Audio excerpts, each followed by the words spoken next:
Hi guys, ഇന്ന് നമ്മുടെ ഓജിക്കുട്ടൻ ആദ്യമായിട്ട് സ്കൂളിൽ പോകാൻ തുടങ്ങുവാണ്. അതിന് വേണ്ടിയിട്ട് ആൾ കുളിച്ച് റെഡിയായി ഭക്ഷണമൊക്കെ കഴിച്ച് ഡ്രസ്സ് മാറുന്ന ഒരു രംഗമാണ് ഇപ്പോൾ കാണുന്നത്. അവന് ഇഷ്ടപ്പെട്ട ഒരു ഷർട്ടും പാൻറ്റൊക്കെ ഉണ്ട്, അതൊക്കെ എടുത്തിടിയിപ്പിച്ച് അവനെ സ്കൂളിൽ പോകാനായിട്ട് ഒരുക്കി. സ്കൂളിൽ പോകാനൊക്കെ ആയിട്ട് ആദ്യം പോകില്ല എന്നൊക്കെ പറഞ്ഞ് ആശ പിടിച്ചിങ്ങനെ ഒരുങ്ങി ആശാന്. പിന്നെ ഞങ്ങളുടെ കൂടെ പോകാനായിട്ട് ഇറങ്ങി. പോകുമ്പോഴൊക്കെ പറയുന്നുണ്ട്, ഞാൻ സ്കൂളിൽ പോയാൽ നിൽക്കില്ല, കരയും എന്നൊക്കെ പറഞ്ഞിട്ട് വലിയ ഇഷ്ടമില്ലാതൊക്കെയാണ് ആൾ പോകുന്നത്. ബൈക്കിൽ കയറിയപ്പോഴൊക്കെ അങ്ങനെ ഒരു വലിയ മൈൻഡില്ലാതൊക്കെ ഇരിക്കുന്നുണ്ട്. അങ്ങനെ സ്കൂളിലെത്തി കേട്ടോ ഓജിക്കുട്ടൻ. സ്കൂളിലെത്തി കഴിഞ്ഞപ്പോൾ അവിടുത്തെ കുട്ടികളെ കണ്ട് ആശാനൊരു നാണവും ഒക്കെയാണ്. ബലൂണൊക്കെ ടീച്ചർ കൊടുത്തിട്ട് ബലൂണൊന്നും വാങ്ങില്ല. ആശാൻ ഞാനും ചേട്ടായിയൊക്കെ എടുത്തിട്ട് അവന് ബലൂൺ കൊടുത്തു. പക്ഷേ അവന് അതൊക്കെ വാങ്ങാനൊരു മടിയും നാണമൊക്കെ ആദ്യം കാണിച്ചു. പിന്നെ കൂട്ടുകാരെല്ലാം നോക്കി ചുറ്റമൊക്കെ നോക്കി ഒന്ന് സെറ്റായി വരികയാണ് ആശാന്. അവിടെ വന്നിട്ട് ആളുടെ മുഖമൊക്കെ കണ്ടിട്ട് ഇഷ്ടപ്പെട്ട മട്ടാണ്. എല്ലാം കണ്ടൊന്ന് ഇഷ്ടപ്പെട്ട് വരുന്നുണ്ട് ആശാൻ.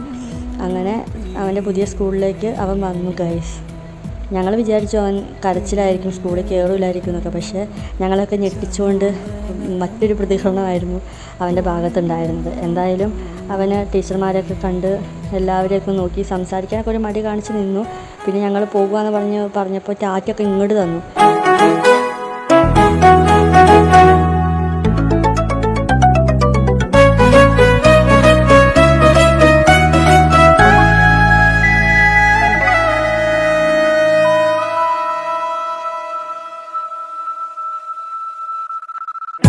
മറഞ്ഞു നിന്നെന്തിനും മനസ്സിലെ കുങ്കുമം തളിർ വിരൽ തുമ്പിനാൽ കവർന്നു നീമനെ.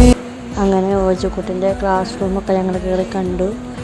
അവനെ ക്ലാസ്സിൽ കയറ്റി. അവന് ഫുള്ള് കളിക്കണം എന്നുള്ള മൈൻഡാട്ടോ. അവിടെ പുതിയ പുതിയ കളിപ്പാട്ടങ്ങളൊക്കെ ഉണ്ട്, അതൊക്കെ എടുത്ത് നോക്കുന്നുണ്ട്. എന്തായാലും ക്ലാസ് റൂമൊക്കെ അത്യാവശ്യം നല്ല വിശാലമായിട്ടുള്ളൊരു ക്ലാസ് റൂമൊക്കെയാണ്. അവന് അവിടുത്തെ ആ അറ്റ്മോസ്ഫിയറൊക്കെ ഏകദേശം ഇഷ്ടപ്പെട്ടു. അപ്പോൾ അവനെല്ലാം എടുത്ത് കളിപ്പാട്ടങ്ങളൊക്കെ എടുത്ത് നോക്കണം കണ്ടിട്ടൊക്കെയാണ് ഞങ്ങൾ അവനോട് യാത്രയൊക്കെ പറഞ്ഞ് ഇറങ്ങിയിട്ടുള്ളത്.